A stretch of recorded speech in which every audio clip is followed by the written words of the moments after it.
Bonjour à toutes.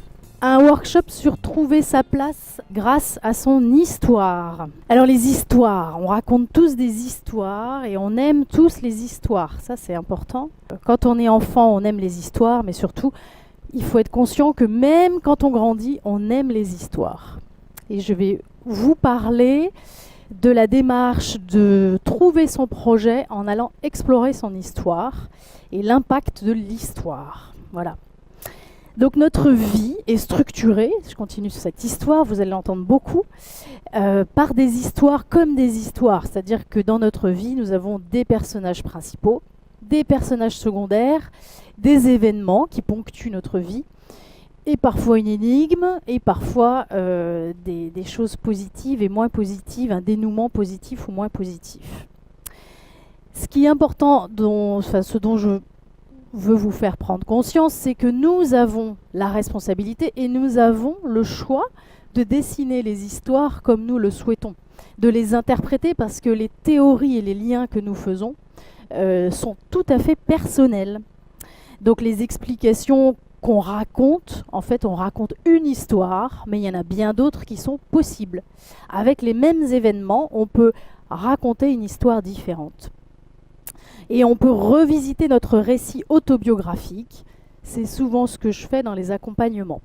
En tout cas, pour vous qui commencez peut-être des réflexions sur vous aujourd'hui, vous après, ça peut être intéressant de se dire « Aujourd'hui, je me perçois de cette façon ou je me raconte de cette façon.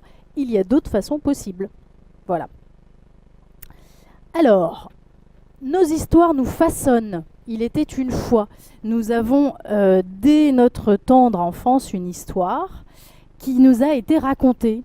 Comme on est toutes des femmes ici, on est sensible aussi à ce que nos parents nous ont raconté et ce qu'en tant que femme, notre maman nous a raconté, comment elle a vécu notre grossesse, comment on est arrivé sur Terre. Ça nous habite depuis longtemps.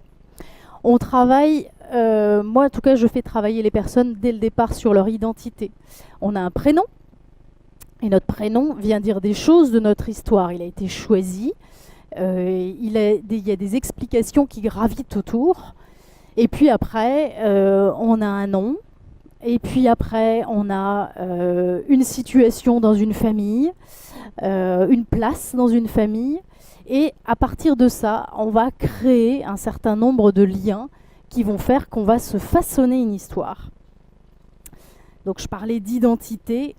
Quand on travaille sur l'exploration de son projet, cette première phase, c'est de comprendre d'où je viens. D'où je viens, quelles sont mes racines, comment je me suis entendu être décrit et comment je me suis approprié cette histoire et comment j'ai fait que aujourd'hui j'ai pris tel chemin. Donc moi, au départ, si vous voulez, le mot histoire, il vient du latin historia, qui signifie enquête. Pour moi, le défi d'un travail professionnel ou d'une réflexion dans une transition professionnelle, c'est d'aller faire une enquête sur comment j'ai mis en mots toute cette histoire-là. Et donc, je dis souvent, on est des spéléologues, parce qu'on travaille à deux quand on fait un travail de réflexion. On met sa lampe frontale et on va regarder comment on a tricoté tout ça et qu'est-ce qui fait qu'aujourd'hui on affirme cette histoire-là. Donc après le travail d'identité, je me raconte à la troisième personne. Ça veut dire quoi? Ça veut dire que c'est intéressant pour entamer un travail sur soi de se raconter avec une distance et prendre conscience qu'on on va être ce qu'on raconte. Donc on se raconte à la troisième personne. Moi, c'est un exercice que j'aime bien faire pour demander à la personne de me donner envie de rencontrer cette personne qui est en face de moi. Je ne sais pas si vous comprenez bien. Mais au lieu de dire voilà, il m'est arrivé ça, et puis aujourd'hui je suis dans telle situation, on va se décrire en disant cette personne, elle a telle caractéristique, elle a fait telles études, elle a tel parcours. Ça permet de prendre un peu de distance vis-à-vis aussi de l'affectif qu'on a tissé autour de tout ce qu'on imagine comme des faits qui sont des faits, même s'ils sont réel, même si c'est du factuel, ils sont chargés d'affectif. Donc d'où je viens, j'ai mis quel enfant, quel ado j'étais, on revient sur ce travail d'exploration, parce que l'enfant et l'adolescent que l'on est un enfant en général, un adolescent qui a encore plein de rêves et qu'on a à un moment laissé de côté. Donc c'est toujours intéressant de venir questionner ça.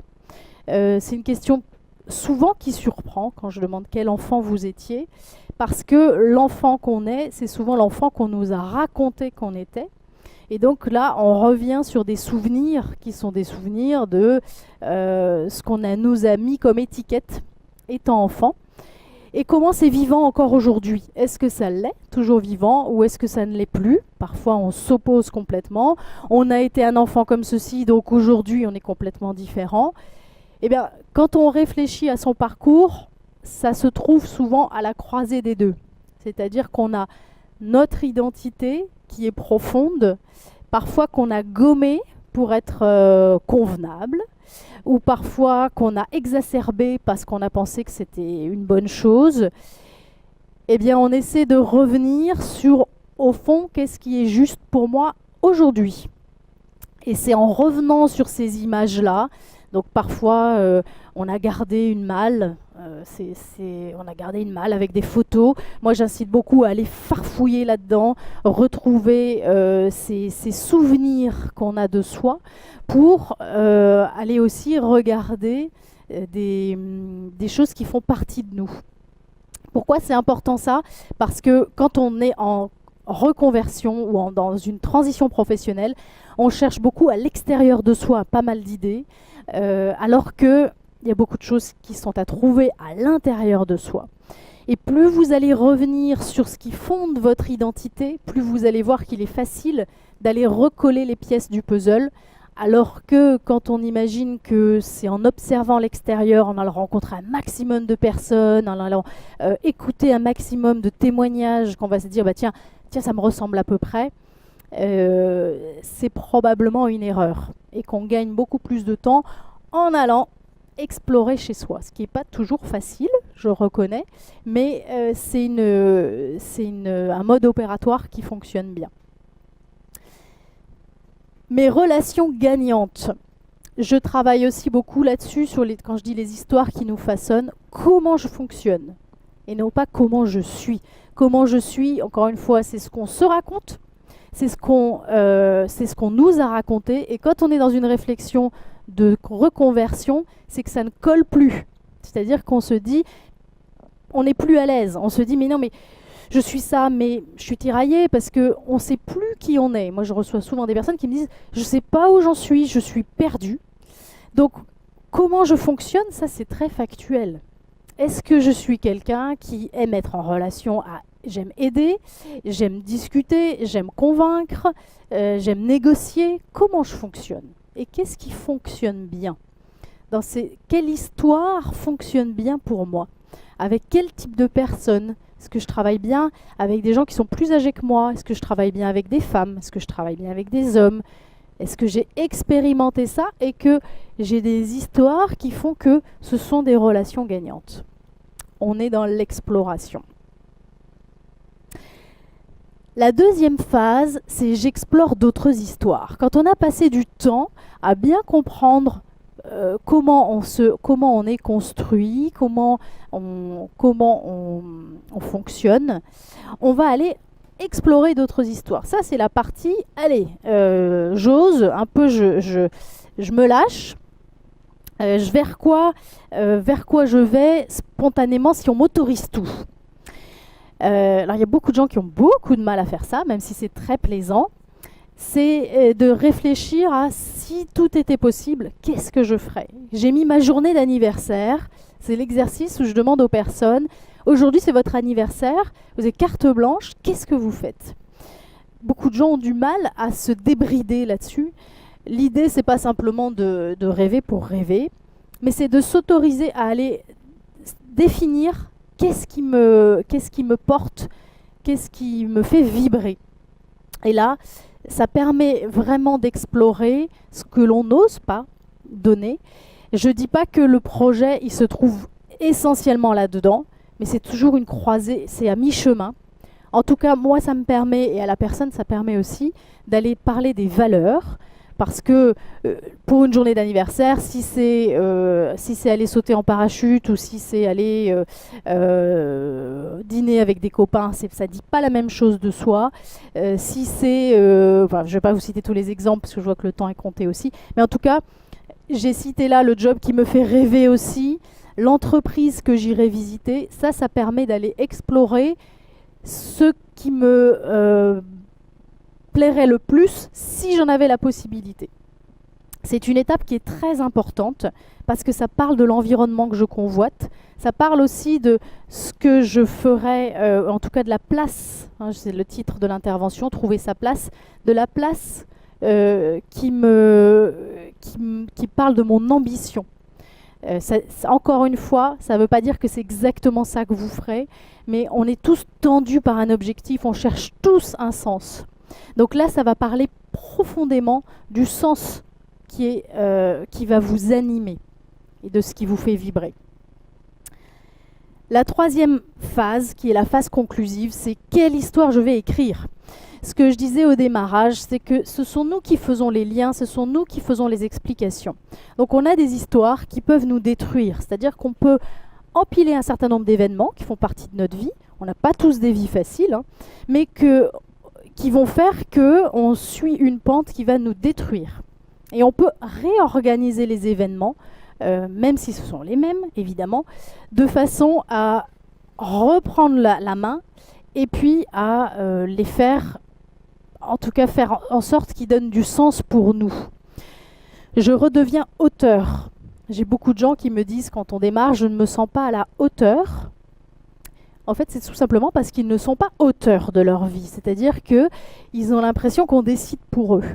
Donc je redeviens auteur, c'est je décide que ça, c'est bon pour moi, ou je décide que ça, c'est pas bon pour moi. Il y a des choix à opérer. Je choisis ce que je conserve. Et si je conserve tout, dans mon histoire, si je conserve tout, si je continue à raconter ce que je raconte, même les événements qui ne sont pas forcément positifs, je le fais en conscience. Et je sais ce que ça vient alimenter. Et plus on a une histoire qui fait sens pour nous, plus on va la délivrer et la raconter.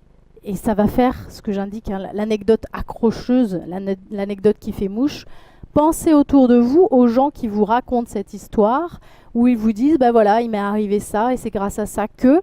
C'est des histoires qui vous marquent, où vous vous dites, vous savez, vous, que vous allez pouvoir aussi la raconter. Et plus vous allez faire corps avec votre histoire, plus ce sera un moyen d'aller accrocher votre interlocuteur.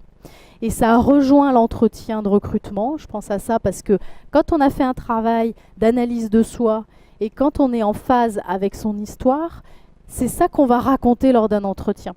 Moi, je rencontre aussi des gens qui me disent « Préparez-moi à l'entretien, mon projet c'est OK » et qui ont une succession de faits qu'ils empilent. S'il n'y a pas d'histoire, s'il n'y a pas de vie dans ce qu'ils racontent, le recruteur, il n'écoute pas, ou en tout cas, il va prendre en compte, mais ça ne fera pas vibrer chez lui quelque chose qui va faire qu'il aura envie d'en savoir plus. L'intérêt, c'est que plus vous aurez cette histoire-là qui sera claire, plus votre projet sera clair, plus ce sera facile pour vous d'en parler, parce qu'il faut savoir que quand on fait une reconversion, tous les jours, on va être amené à raconter cette histoire. Comment t'en es arrivé là? Qu'est-ce qui fait que? Et pourquoi? Donc plus vous pourrez devancer ça, plus vous ferez en sorte que, pour les personnes, ça paraîtra évident, et plus ils auront envie aussi d'être le vecteur et vous donner la main et travailler avec vous. Voyez. Et cette histoire, soit elle plaira pas, donc c'est que l'interlocuteur sera pas le bon, et si elle plaît, là vous avez tout gagné.